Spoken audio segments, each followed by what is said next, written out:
1, 2, 3, 4. Bonus episode.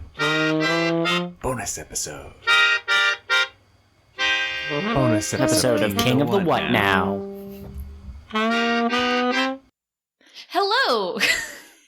Sorry, I didn't mean to cut They you can't off see there. my facial expression, so they don't know I made a face. If you hadn't said anything, There was a very tiny gasp that I assumed got caught on mic. Hello and welcome back to our Go Princess PreCure bonus episode. Go again, you go again, yo, go, Kier KotWN. You know, you were super rolling with it when I thought you'd be like, no, that's not what we're doing. So now I have to be the bad guy to myself and say, no. Shut your dreams. We are not talking about Go Princess PreCure. Not this time. This is part 2 of our PreCure smorgasbord. Yeah, absolutely. I have no idea. A board, if you will. Will you?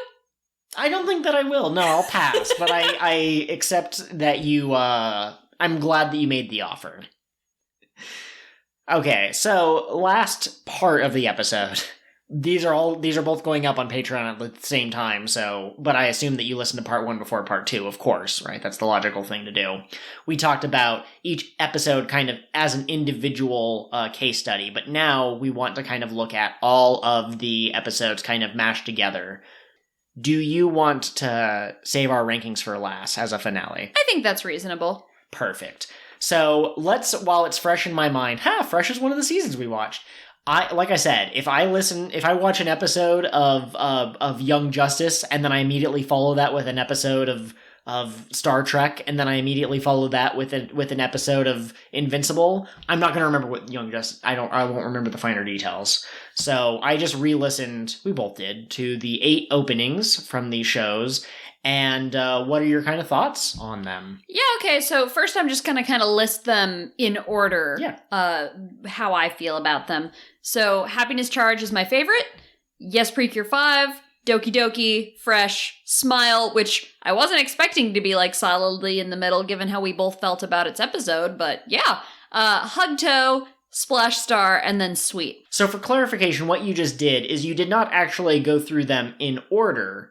As in, you did not give your thoughts for Splash Star first, because that was the first of these 8 series chronologically. You ranked them, actually. Yes, I was ranking them. I thought I made that clear. I misheard you, and maybe other people will mishear you too. We're recording late at night, so it's possible that our brains are broken. Yes, absolutely. So what is your ranked order? Okay, putting me on the spot, I was about to clarify that I don't have a ranked order. So okay. When we went through, Kat tried to rank them against each other, but literally by the time I got to the 3rd opening, I'd forgotten what the first one sounded like. So I didn't try to rank them against each other. I tried to sort them into really like and kind of meh. I don't think that I hated any of them, but like there were a couple that just didn't really work for me. But the 3 I want to shout out is like, yes, are Fresh's opening, yes, PreCure 5's opening, and Sweet's opening. Especially the first stinger, the first couple of notes of Sweet really, really gets me. Yeah, Sweet is a really interesting opening. So I want to clarify, all of these are good songs. Yeah. Like, I would listen to all of them. The reason I ranked Sweet as last is because it has slightly less energy than the rest of them. Yeah. Like, it's very laid back. But I love the part when they go, sweet, sweet, pretty cute, which they do at the beginning and the end of the song. Yeah, no, I love that a lot. It's funny because we listened to these sets of 8 openings twice. Once when we thought we were going to record yesterday, and then that didn't happen. And then we re-listened to them today. And in between, this morning, I was like, what's the one that does the ha, ha? And you were like, that's Heart Catch. You have it in your mind from when we watched Heart Catch a couple of weeks ago. A couple of months ago? What is time? But when I re-listened to them a second time, no, turns out Fresh does have that as well. They have I don't know if they're saying like, ha, like it's like an energetic, or if it's like Fresh, because that's the name of the season, but yeah, that elevates it in my mind to one of the better ones. Do you have any other kind of notes about these? Yeah, I mean, we can kind of go through the list. I figured I would go through them in whatever order you wanted, since you didn't rank choice them. But let's talk about Yes, PreCure 5's opening, because it does what I think is one of the most hype Can you call it a plot device in a song? I'm going to call it a plot device. It uses one of the most hype plot devices where it starts counting. Yes. It counts up, and then it counts down, and I think that's rad as heck. Do you want to have your mind blown? Yeah, sure. Oh, you actually mentioned that point in the last episode. Well, I'm mentioning it again. What if they didn't listen to the last one? They just skipped to part 2 because they're like, in JoJo's, some people really like part 2, but not part 1 as much, and so maybe they thought our episodes would be the same way. Yeah, they thought that this might not have any connection to the previous episode despite us talking about the same things. Or they heard that we were just going to do nothing but succinct summaries, and they were like, I'm giving up on this immediately. It's 8 succinct summaries that somehow lasted an hour and however long, 20 minutes, I think. Oh, man. I haven't reviewed the episode yet, but I'm really curious what we said for an hour. We not faffed. That has negative connotation. What's it called? Vamping. Vamping, thank you. The only word I could think of was pegging. We pegged. We pegged on Mike for a while. Okay. All right. So I already said the thing about yes. I also like that it's kind of a more rock and roll opening compared to a lot of them. And I like the part where they go, metamorphose. Yes. I'm sorry, that was probably like horrible and I just broke everyone's eardrums, but open your eyes. Nobody can see you do the googly eyes thing. I know. Well, and I don't have googly eyes. I can attempt it. I also mentioned that Happiness Charge was my favorite, and I think you ranked that one pretty high as well. Maybe. It wasn't in your top 3, but you liked it. I think so. The thing I like about Happiness Charge is that Cure Lovely starts shouting halfway through the song, and I like her line, I, Cure Lovely, am invincible. Like, I get the feeling that's her catchphrase, and I dig it. I dig her goblin energy. For sure. So I think that's basically all of the notes that I have. I did write down that smile makes me think of falling through a dreamland, which, I mean, it's about fairy tales, so that kind of makes sense. Also, I do really like man, I wish I'd have my piece of paper with the different names of the characters, but I really like that the Pink from that season is dressed as a princess, and there's like a charming prince, presumably. You don't see his face. She's Miyuki, I believe. Okay. Yeah. But no, that's excellent. Are all of the Pink Cures, do their names always start with M? No. Who's Nagisa is an N. Yeah, but she's also not a pink. Oh my god. I mean, I guess according to a video game she is now, but... Oh my gosh. No, you don't have to get that technical about it. She is a black Cure. That's the color of her outfit. But like Mana is a Hibiki. Pink. Ah, you got me. Hibiki. Is Hibiki... Yeah, she's the pink. The and other Hikaru, one is the white. Or Hikaru. Not N. Ugh! There's someone on Twitter Honoka. that I follow. Yeah, see. Oh my gosh, do they all start with H? All right, Catherine. It's time for you to get the pixie sticks out of your system. Really thought you were going to say something else there. I do want to point out Splash Star. Is that the name of that one? Yeah. Splash Star might have the gayest lyrics in any of these songs. And I'm only bringing this up because we talked about the very like obvious subtext for each of these episodes. And so I just want to read these really quick if that's cool. Sure. Really quickly, I also have a note about Splash Star, and that my favorite part is the part where they go like, super, super, super. I don't think I did that to the right rhythm, but that's my favorite part of the song. Absolutely. So these lyrics are, you're someone that I love so much. Somewhere someone is thinking that of you. You're important. That means I need you. We'll reflect on this as we live our lives. Okay, so... We'll reflect on this as we live our lives. Sounds like you've kind of gone to like a cult, like you've gone to a seminar and you now have been cut off from the outside world, and there's a person in all white who has shaved their head, and they go, we shall reflect upon what we mean to each other as we spend the rest of our lives together. What is PreCure if not a very expensive cult to be part of? A brightly colored cult. Buy the toys. Buy the toys. Just Gregorian monk chanting intensifies. Absolutely. Oh, I want to point out that Hugtoe's opening had a visual of PreCure Giant Lady in it. And you know how I feel about PreCure Giant Lady. Yes, that's trademarked here at Cure of the What Now. I guess we probably would have been talking about that during King of the What Now, right? Because I think we we finished Heartcatch before Tropical Rouge came out. We did. I think that we avoided talking about it because we did a bonus episode about it. Okay. Anyways, my point is, Catherine really liked PreCure Giant Lady at the end of that season. I liked it too, but I think maybe you liked it a bit better. I'm just amused that so many seasons end that way, because didn't Maho Tsukai also have a PreCure Giant Lady? Isn't that what Ha did when she remade the world? Well, yeah, but she was God, so it kind of makes sense, right? That's fair. I will say, kind of like how I have a favorite part of Splash Star, I think one of the things that I really like about Hugto's opening is, one, the voiceover, where, because every episode starts with, my name is Manatsu Natsumi, and I'm excited to Tropica Shine today, or, I'm going to school here at the prestigious princess school, will I become a princess today? But this one, they folded that into the song, and it has to do with the themes of the song. It's like, what will you be tomorrow? And the second thing that I like the giant lady, but I also like the shadow gremlin thing, and then it gets hugged, and it gets so cute, because like, and then it basically evaporates. So I hope that they defeat that enemy with kindness. Absolutely, absolutely. We mentioned off mic that we're probably not going to talk about the opening, or the closings. There were only 2 that I can still even remember. Yes, PreCure 5 had a ska closing. Oh yeah, we wrote that one down. Which is fantastic. Give me a PreCure season where they're all members of a ska band. And then I really liked the Happiness Charge closing that showed off all their outfits. I'm drawing a blank. All you need to know is that it showed off their outfits. We saw a flamenco form. That's Lovely. Right. She's briefly in the opening as well, but it's really blink and you miss it, because it's the 2 girls turning, and each, not frame because it's longer than that, but they basically get a flash of each of their different outfits that they're going to get. But yeah. So now that we've finished talking about the openings and pretty thoroughly exhausted it, and we just ran out of time to watch the endings again, and they didn't stick in our mind very much, time to talk about what season are you most interested in seeing more of? Now, this is an interesting question, because when I did my ranking, reminder to tune into the end of the episode.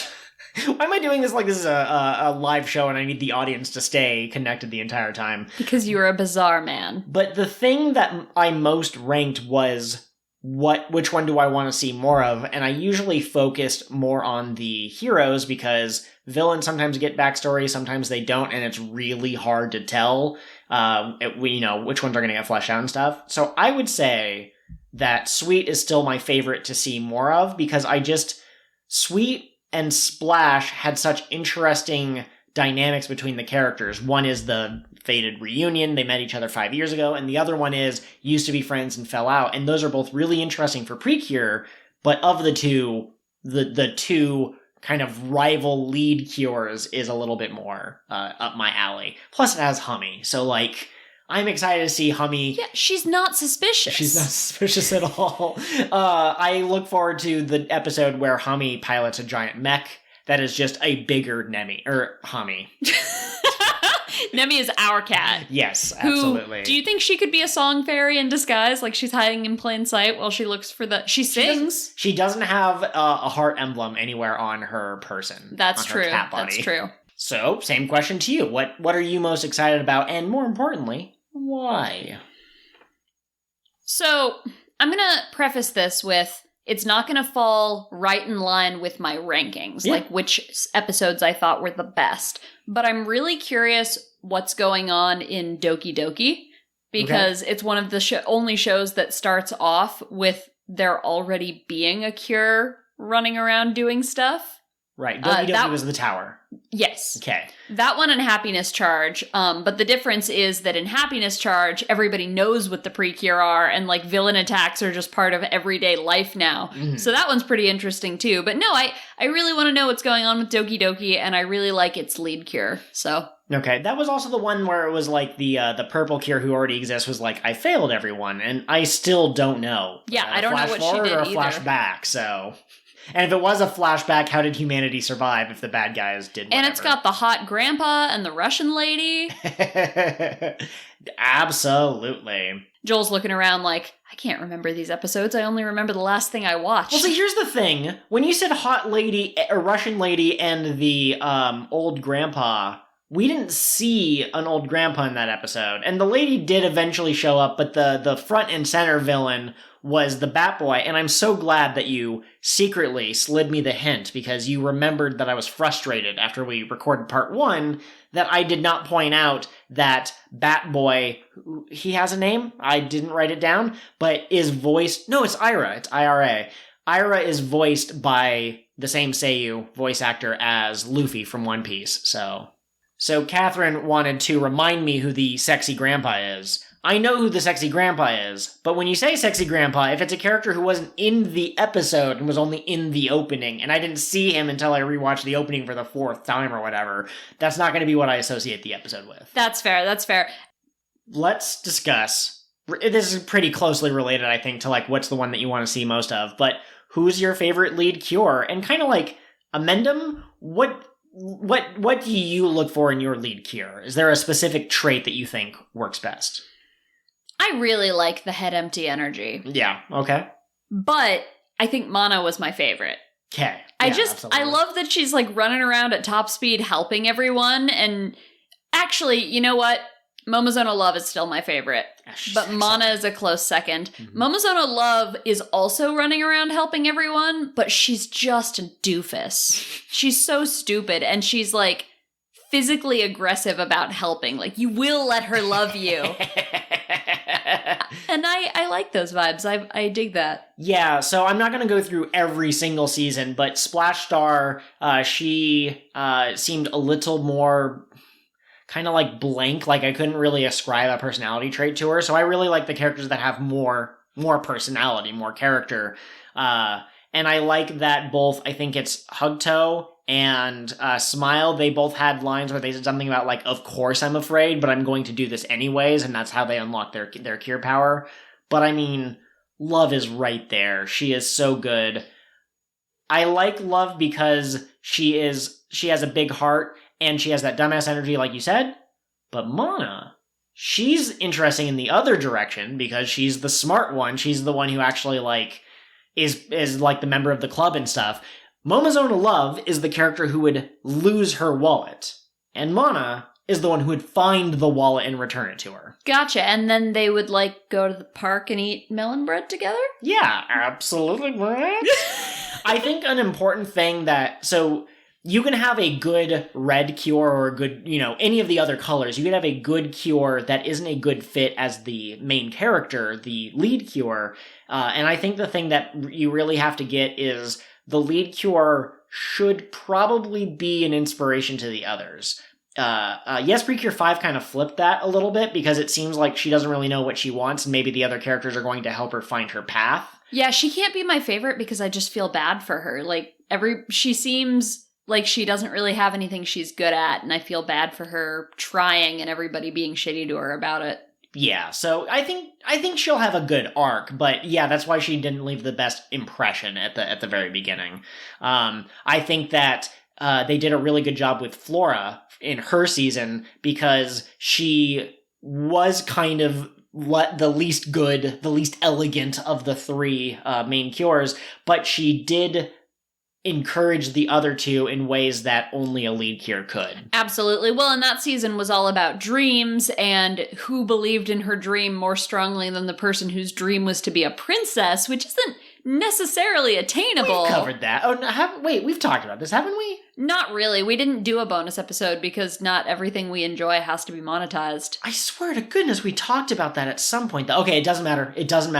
Yeah, I think that becoming a princess is a strange dream, but I think it fits in well with the PreCure lore.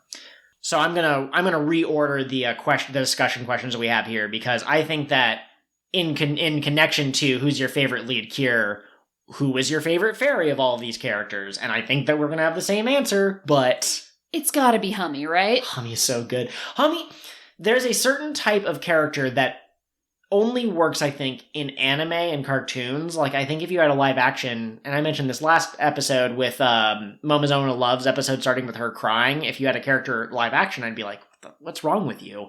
But something that I really like about Hummy is she seems to be eternally optimistic. Like, someone will call her stupid and she'll find some way to be like, oh, you thought about me. And she doesn't seem to be, like, doing it as a coping mechanism. She literally just, like, oh, you're even talking to me. That's great. And it's not in a self-deprecating way. And it's just, it's good. So that's why she got chosen to be the song fairy instead of Siren off brooding in the corner. Stinky cat girl. Go pee in a box. I will say that one of the most annoying is probably the... we talked about Coco's voice being a little annoying when he's in squirrel form, but I think that Chiffon Chiffon's the baby. Tart is the weasel guy. He's alright, but he seems like he's going to just kind of be the butt monkey who's constantly like, I can't find the baby. See, I was going to say he's actually a close second to Hummy for me. Okay. Because I just imagine him voiced by Timon. And it makes me laugh every time. Like, those are the vibes he gives off. Okay, I was about to say, that's just because he happens to, be like a long, to be a weasel. Small creature. Yeah, exactly. But if you think that his personality does give off Timon vibes, then that's a fair connection to make. What's the name of that actor? Is that Matthew Broderick? Yeah, I think so. Matthew Broderick is, yeah, he's not Pumbaa. I knew he's the voice of one of the two, and I'm pretty sure that it's Timon. He's the guy from The Producers who used to be the king. Yeah, and also he's the That's a Lot of Fish guy. You mentioned which fairy you thought was most annoying. I do not care for Candy.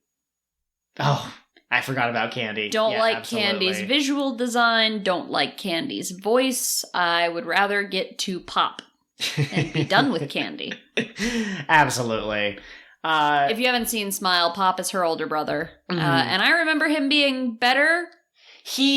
But I only watched Glitter Force. If I remember, he is a ninja type of person, and he acts all serious, but he's not really that serious, but he is still a step up from Candy. Candy and Mipple and Mepple are easily among my lowest. I'd forgotten that Candy existed, so yeah. Floop and Schwoop, or whatever their names are from Splash Star, also a little lower for me. Yeah, they're yes, but at least they tried to fight the bad guy, which, yes. Is something that you don't see from a lot of the fairies. They are absolutely a step up from Mepple and Mipple. I don't know how I feel about the Doki Doki fairies. They feel like the spiritual, senpai of the Healin' Good, and I feel like Healin' Good really refined those, bipedal animal fairy designs. Okay, remind me which ones are Doki Doki? The rabbit and the cat and... Oh, yeah. Rabarin 1.0. Okay, I remember that now. Geez, apparently my memory is just bad. I'm really sorry if this is uninteresting audio for anyone. I will do better the next time we do an episode, take more thorough notes and that sort of thing. I think this isn't interesting. Behind the scenes baseball, is that the scene that it's called? I don't know the phrase, but the phrase, seeing how the sausage is made. I think that next time what I'm going to do is I'm going to literally create a document where I take pictures of all of the main characters. So it's literally their face, smart. And underneath it says Mana, and then the next one is Momozona Love, and that sort of thing. Okay, so we've talked about the main cures, we've talked about the fairies, now it's time for who was your favorite villain. And there's two types of villains. There's the monster of the week thing that they summon, and then there's also the actual, the generals. And I was thinking more, are the generals interesting? So let's see, we have Plant Guy from Flash Star. We have Guy I thought was a mosquito, but is actually a mantis from, PreCure 5. He was cool. We have Siren and the three bards from Sweet. Who do we have from... Oh, we had Evil Fortune Teller Lady. Oh, and the two hot guys, one of whom added too much sugar to the tea. That villain team might win. Keep that going. Team might win. Gosh, who do we have? We have Wolf Boy. I think we know who Kat's going to pick for her favorite. You have Luffy Bat Boy from... That wasn't Doki Doki, was it? It was. It was Doki Doki. Oh, and then you have Ant Guy. Ant-Man. Ant-Man. Ants.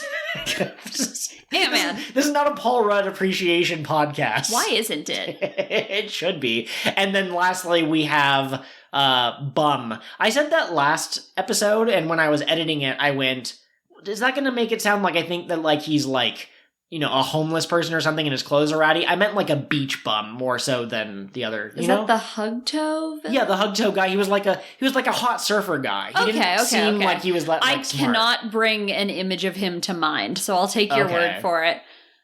I really liked the Sentai Minion or Shocker-esque underlings for Happiness Charge Precure. I think my favorite is probably Ulrich, though. Like, he's a wolf. He's a wolf man. He has, like, a good, like, expression as he does the painted black thing. It's a shame that you have to contrast hot wolf guy with weird clown house. You know, I think that maybe if he summoned, like, wolf-themed monsters, that would be a little bit scarier. We talked about it last episode, but in case anyone missed it, the KotWN is my favorite, like, monster of the week thing that is summoned. But of the actual individual characters, I might like Ira, and it might be because he's voiced by Luffy, but I just... Shout out to Mantis Man from Yes. Praying mantids are one of my favorite bugs. Yeah. And so I really like him, and I liked the way they worked that into his design. I like that he actually fights. For a bit, yeah. Which I think he might have been one of the only villains that did. Sure. And then, like I said, I really like the team of hot villains from Fresh. Yeah, she... I think her name is, like, East or something, like EAS. She's very pretty. She's very femme fatale in a, like, appropriate for the age group that this is being shown for. I don't actually remember what the two men look like, but I do remember their rapport with each other and just kind of thinking, like, okay, this is kind of reminding me of Kumo, Jackie, and Kobraja from Hardcatch, and I loved those two as a pair. Now, here's something interesting for you. Apparently, Smile, that villain trio, has like the best chemistry in all of Precure. Yeah, they're like notable for how good the villain trio is together. I'll definitely have to keep an eye on that when we get back to watching it. Spoilers, like, I'm probably going to try to watch one of these seasons, but I don't think it's going to be Smile. We will eventually watch all of the Precure. We'll become king of the Precure. King of the what now? But anyways, I think that about does it for kind of character classes. So yeah, if we're done talking about villains, I guess a question that I really wanted to cover was, what do you think are the elements in Precure that are important to remain consistent across seasons? That's an interesting one. I really like the fact that these characters are growing and they're learning stuff. It's not as explicit as I would have assumed when I was like 12. I'm like, ew, gross, that's icky, Sailor Moon, I'm not gonna watch that. I would have thought that maybe they would literally be shown getting like stronger, and that's not exactly true, but each episode they learn a little lesson, and you know, it helps them grow as people, and most of them, although it's more explicit in some seasons than others, but it has to do with kind of like what you want to be when you grow up, and so there are kind of tough lessons that you learn about empathy or leaning on your friends, or maybe not leaning too hard on your friends. It depends on the character, but I think that those moments and how they kind of tie into the villain of the week, it's a little obvious, like, you know, you got you and me and maybe like Curtis and good buddy Trey, and right now Curtis is having a hard time talking to his sister or whatever, right? And like, I wonder if the monsters are going to show up and it's going to be related to Curtis's sister in some way, you know, that sort of thing. It's like, it's obvious what the bad guy is going to be for that episode based off of which character's having their issue. But what about you? Is there anything specific? Yeah, I think kind of the hopeful vibes is important to have in every season. I like that all of Precure seems to be in some way about being the best version of yourself. Yes. So like Tropical Rouge is about not delaying on the things that you want to do. And Maho Tsukai is about holding hands as often as you want to hold those hands. We didn't officially cover Witchy in an episode of the podcast. I will say I love Mirai. I love her a lot. Riko is pretty good. Ha is easily one of my favorite fairy, I think. But I just don't quite understand how the magic theme actually ties into the character's development. Witchy, this is not a Witchy episode, but Witchy is stupid because it has one of my favorite sets of main characters, and the season just kind of is nothing. Like as a whole, you know, I liked it because I liked the characters so much, but there wasn't really a plot, and I prefer the more plot-oriented seasons like Kira Kira and Star Twinkle. The bad guys were nothing. They had no chemistry together, and they never really seemed like much of a threat. And it's the only PreCure season that takes place across two worlds, but they never really did enough with the magical world. It was just sort of there. Yeah, okay, yeah, absolutely. And again, we're not going to spend 30 minutes talking about it, but I just wanted to kind of give our quick thoughts about it and how it fits into, like, the tier list. Not exactly, but, where it ranks. I sound like I'm being really critical, and Joel made a lot of faces while I was talking. I can't stress enough, I really did like Witchy a lot. I just don't think that it's the strongest season of PreCure there is. That's true. Their costume changes were amazing. The chemistry between the two main cures was great. It was one of the seasons where they had, like, the, child-appropriate version of, like, motherhood themes. Like, they didn't have their own kids, but they kind of adopted this fairy thing. And, like, Obra, the glasses-wearing djinn, and, I can't remember her name, but the Santa lady, like, they were excellent characters for horny reasons, but also for regular reasons. They were very hot, yes. Well, and I wish that they had just been the villains. Yeah. Instead of, like, doing the first 12 episodes or how many... Right. Yeah. And then going to them, but then also the lizard guy is still kind of around.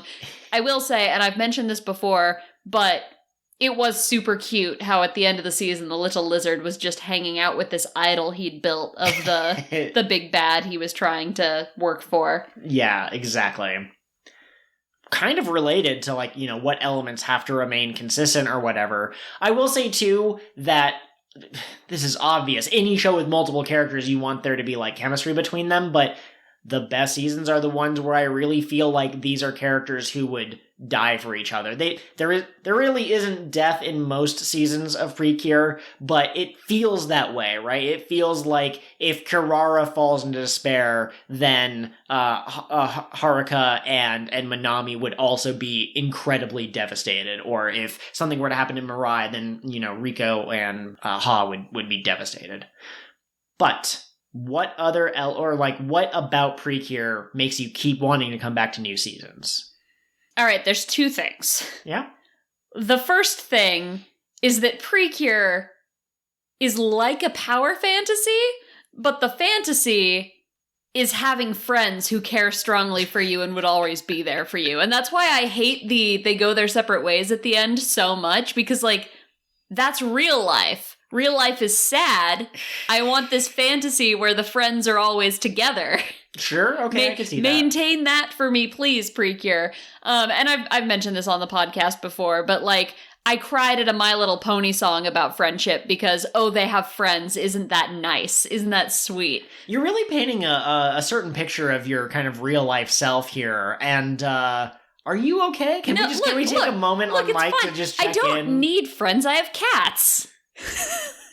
Okay, you're leaning into it. Okay, excellent. I'm married, so I think that's at least one friend, I'm trying to be funnier, but I see from your face that I'm just making it worse, so I will put down the shovel, and I will move on to the second thing that makes PreCure work for me, which is, like I said, that element of hope that Sure. I think should remain consistent throughout the series. PreCure is very sincere. And it's kind of easy to make fun of hopeful people or naive people, and it never does. It says, like, hope is a good thing, and caring about other people is a good thing, and you should do your best even when things are hard. And I don't think we get enough of that in our adult lives, personally. Absolutely. I'm trying to think if there's, like, I really want to watch all seasons of PreCure. I'm excited to meet other people on Twitter or Reddit or whatever that watch these shows. And when I see people do fan art, I lose my mind. But I'm trying to figure out, like, what flipped the switch. In One Piece, I really like how interconnected all the different, like, islands are and how there's, like, this big arching story, but also each individual part has nothing to do with each other. And I like the interconnectedness of a lot of different stories, but PreCure doesn't have that, so it can't be that. I have an idea. Yeah. It's the colors. Bright colors is really good. Here's the thing. The reason that we started watching PreCure at all was because we learned that the seasons had crossover movies. And we thought, well, we love crossovers. We love interconnectedness. Maybe that's really cool. We'll watch a couple seasons. And then you saw Cure Star doing papu peepu peppa, and you are hooked. Like, repetitive fun sounds and bright colors are what draws you to a thing. Okay, yeah, I would totally agree. And listen, I am an adult, and these are about middle schoolers, so there's always some part in the back of my brain that's like, I am worried about how my words will be received, but I think that everyone can sense, like, how sincere I am being, and I'm not trying to be weird or anything, but, like, I like the dresses. I really like the various dresses. They're so cute and colorful, and they express so much personality. Like, I like it too. I like that so many of the main pink gears have the midriff exposed, and whenever they transform for the first time when we're watching a first episode, I always lean over to you and I always go, boop, because it's just so you can see their tummy. So dumb. I always lean over to you and go, scandalous. Puff puff glitter boots, you know? Like, it's just... I do say puff puff glitter boots a lot. That's like the best thing to have come out of Glitter Force. Yeah. So we're just about ready to wrap this up. Let's give our definitive ranking of the first episodes. Really quick, sorry, one last thing. I already mentioned this and, like, what elements need to be consistent, but I just need to state this again. Characters. When I first started watching Star Twinkle, I was like, oh, clearly I'm going to like Kier Solier the best. Elena, because she's the orange one. I like the orange character. She seems like she's an outgoing character. She does fire kickies. She's fire kickies. But by the end of that season, I had 3 favorites. I loved Lala, I loved Uni, and I loved Elena. And each one of them had, like, these amazing character arcs. There are some characters throughout PreCure that don't really get time in the spotlight. I'm thinking of Kier Scarlet. I really wanted to like her. She's my favorite design of any PreCure. And she ended up not really doing it for me. But the characters that knock it out of the park, Kirara, Hinata, Lala, Solier... Crap, do I like yellow ones? That's what I said. I've been saying for years that yellow is the worst, but, like, all of my favorites are yellow. That's not true, because Erica is a blue. That's true. Well, and I've gone on record saying Haruka is the #1 best cure that there is, best character, even though my favorite cure in her season is Twinkle. Yeah. But she's my favorite overall. We call this the cat favorite cure paradox. I'm sorry.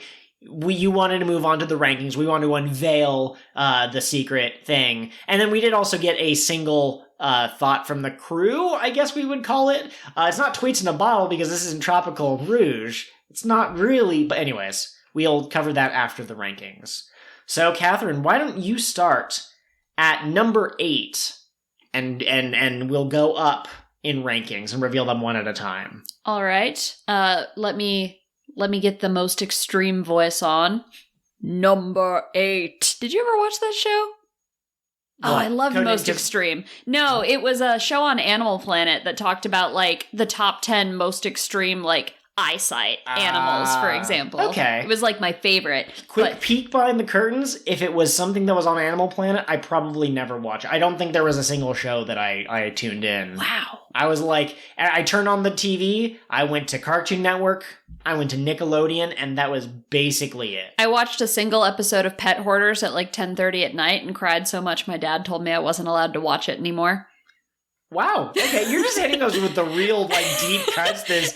I have one friend, and I want to hoard all of the pets, but then I cried so hard that my dad thought I was unwell. I didn't want to hoard the pets. I was sad for the pets that were being hoarded. Okay. Anyway, number 8. Smile, predictably. Smile, smile, smile, smile. Okay. Yeah. Number 7. Were we gonna switch off, or were I just gonna do mine and then you do yours? Yeah, and then we can also talk about Desi's and kind of like any commonalities between us. Excellent. You did make that amazing color-coded Excel graph that I'm excited to talk about. So, number 7 was Splash Star. Number 6, Hugto. Numero 5. Crap, I don't know how to say number in Japan, but go. Yes, PreCure 5. Which is funny because it's got a 5 in it and I put it at number 5. You know what my favorite thing about this list is looking at the no. note? I accidentally, or maybe it was you, someone accidentally put number 3 twice. That's so, very... number 3, part 1. Also known as number 4. Happiness charge. PreCure. Now we're up to the final 3. Who gets the coveted bronze medal? Actually, I think I'm going to switch this up a little bit. I want us to take turns with our top 3. So I'm going to let you give me your bottom 5. That just sounds funny. I'm sorry. Number 8. Oh, I was looking at the wrong list. I almost read off Desi's as if they were mine. Number 8. Smile. Didn't make me smile. Number 7. Hug toe. Didn't want to hug. No touching. Number 6. Happiness charge. More like needs a little more time in the charger for my happiness. Number 5, splash star. Put on your ponchos because you're in the splash zone. Number 4, my heart is going doki doki. All right, that's a good lead into my number 3, which was Doki Doki PreCure. Doki Doki Dream. No. You made that joke already, but it's just so funny that... Anyways, okay. My number 3 was Yes PreCure 5. Okay. And then it's funny because our top 2 are actually reverse of each other. Mm-hmm. My number 2 was Sweet. And my number 1 was Sweet. And my number 1 was Fresh. You'd give that a fresh rating on Rotten Tomatoes. Oh, absolutely. It is not, what do they say in Splatoon? You're either fresh or you're... It's been too long since I played Splatoon. Huh. Anyway, moldy. Moldy is what it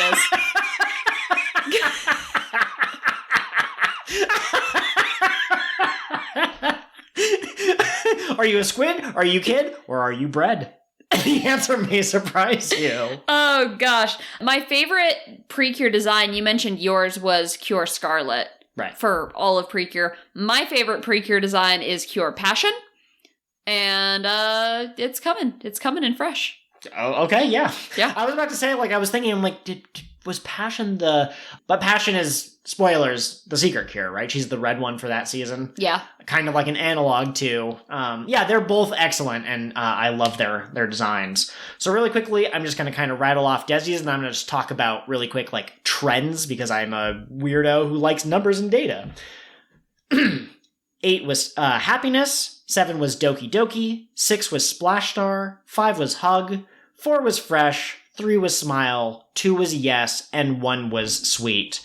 So if you were paying attention, or if like me, you have a color-coded Excel spreadsheet, you will notice that Sweet consistently ranked high. Desi and I both put it as our number 1, Kat, you put it as your number 2. Do you really quickly, since I put Fresh as number 2, and you put Fresh as your number 1, and then we reversed Sweet, what would you say pushed Fresh over Sweet for you? Is it just the incredible power that is Momozona Love? Yeah, honestly, I think it's that I liked the characters a little better. I didn't like the villains in Sweet. Something about them doesn't hit the right notes for me. I like Siren. You're so funny. Didn't even do that on purpose. No, I thought I was going to mention that when we were talking about favorite villains from the different seasons that we watched, but I love Siren. I do not like the minor trio. Don't like the minor trio. Don't like Mephisto. I like that his name is Mephisto. I like Mephisto. He's basically like Wario if Wario was hot. Did you call him your fist bro? This is Mephisto bro. I don't know. Okay. So, the thing that put Fresh above is that it had a better villain team, or at least Sweet had a bad villain team that knocked it down a little bit, and then you also liked the characters a little bit better. See, I personally, I love Momozona Love. I cannot wait for her to see more of her interacting with Pine and, Strawberry? Blueberry? Something? I don't know. Pure Berry. Oh, she's just Berry. Okay. But I look forward to their relationships, but we only got Momozona Love. So we got a really sharp focus on her, whereas Sweet was busy because you got like stuff in the music land and you got stuff with the whatever.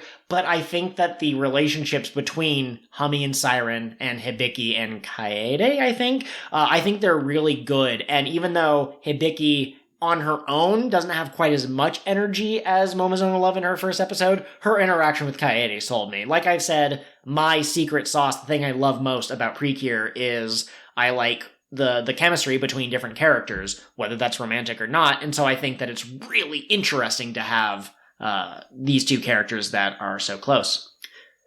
The next thing I want to point out, and we didn't actually ask Desi what her rankings were, we read her notes as we were doing the succinct summary, but, she didn't say, like, why Sweet was her number one, why Happiness was her last. But I did notice that you and I both put Smile quite near the bottom, literally the bottom, and for Desi it was her number 3, so that's an interesting difference. This is why we love to hear from people on, the various social medias or on the Discord, because I like it when, you and I are like, obviously the best one is this, and someone else goes, well, I didn't care for it. What?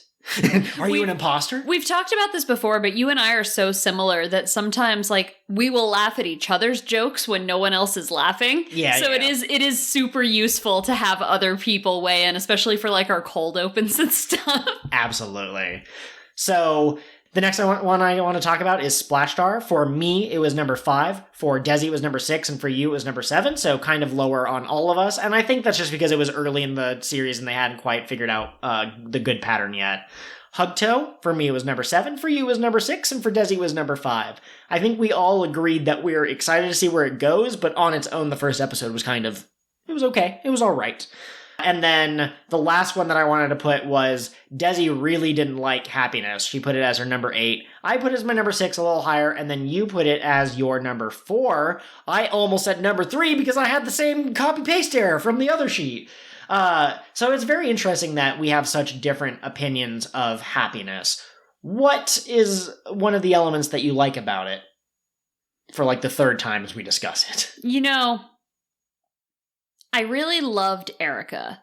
I saw her in a movie and I went, I'm watching her season next. Yep. And Hime is Erica Pardos. Yeah. And absolutely. So all I need in my life is these horrible goblins. And I'm satisfied. I'm happy. I also really think that this has the most unique and interesting premise in that the world is already being shaped by PreCure and villains. And I want to know, like, someone said it was Hime's fault. Cure Fortune said it was her fault that the villains were unleashed like this. So why? What did she do? You're saying that hook is effective. Mm-hmm. Yeah, absolutely. I was a little jarred in that episode. And then what was the other one? Was it Doki Doki that had the flash forward? We keep talking about this and I keep forgetting. Those two felt weird because they felt like they were the only seasons that introduced like actual hooks, like an actual mystery that will get solved not now, but later. And I usually like that kind of thing, but I don't know if it works really well for PreCure. I guess we'll have to see. Yeah, absolutely. If anyone who's listening to this has an opinion on which one, they would like us to cover, maybe we could be talked into doing a bonus episode for some more of these, next year or maybe later this year. We're not going to do 8 bonus episodes. That's ridiculous. Like Kat said, not everything we watch has to be a podcast. Absolutely. I am thinking that given how highly ranked Sweet was, that might be our next watch together. Okay. Yeah. Absolutely. Yeah, so if you're listening to this, but you're not in our Discord, that would be weird because this is Patreon only unless Joel makes it the free episode for the quarter. So join the Discord and join the watch together and we'll watch Sweet together. I really should just put the Discord link in the in our profile like the Paramecia Fancast do. I'm so worried about weirdos. Listen, if you're kind of weird, we're down with that. We're kind of weird too. But if you're really weird and you make the Discord uncomfortable, nobody wants that. One time I tried to do like a writing club thing and I posted the Zoom link publicly and a weirdo showed up and started asking people for like genital pics. They were being extremely weird and extremely strange and so we're a little nervous about that. But maybe we'll take that leap forward, huh? Maybe a whip step jump ahead. And that has been your... No. Oh. No. We have one thought from the crew. I posted on Reddit, just saying, hey, looking for thoughts on the PreCure first episode. And we got one from Bad Ashes. And it was, for Happiness Charge, I liked how there was another PreCure, but one who screwed everything up and wanted to redeem herself in the end. I just like how we didn't start off with just the pink cure, but a purple and blue one with a yellow cure being added later. I would say spoilers, but she's in the opening. I noticed, there's some details I didn't notice the first time I was watching these. So when I rewatched the opening for this second part, I noticed that the yellow seems to be some kind of like a pop idol. Like she seems to be singing and her music seems to be affecting the other characters around her. So I'm very excited to see how she gets introduced. And I really do wonder if she's going to be like literally in her daily life, in her non-PreCure life, if she's going to be a music star and then she's going to transform, she's going to incorporate that into her powers. Yeah, I'm excited about her. Yeah. And I agree with everything they said. Like, the hook is just really interesting, and poor Hime, poor Cure Princess. Yeah, well, and it gives us a route to where Hime will end up. She starts out as a character who apparently messed up, and as we discussed earlier, she's not very courageous. She has a hard time approaching this person she has decided will be her friend, whether that friend wants to be her friend or not. And so we know that by the end of the season, or we hope by the end of the season, but let's be honest, it's PreCure, we know by the end of the season that she will grow to become a more courageous person, just like Tsubomi grew into a more assertive person in her season, or how... She blossomed, you might say. Or how Haruka ended up being quite princess-like by the end of her season. And that's what I was talking about. They don't explicitly state, hey, the only way for Hibiki to defeat this bad guy is to overcome her past trauma related to that time she was made fun of for being on a basketball team. But in the end, there is a subtext there of them kind of like growing stronger emotionally from the different battles that they fight. And because it's a magical anime, the stronger you feel, the harder you punch. And that has been your final thought. Outro goes here. Thanks, everyone, and don't forget to Tropica Shine, and don't forget to follow your dreams, and don't forget to protect the spirits that live in all the trees. I can't list all 19. I'm sorry. Have a great morning, evening, or afternoon, whatever the case may be. We love you. 1, 2, 3, 4. Bonus episode. Bonus episode. Bonus episode of King of the What Now. Bye, everyone.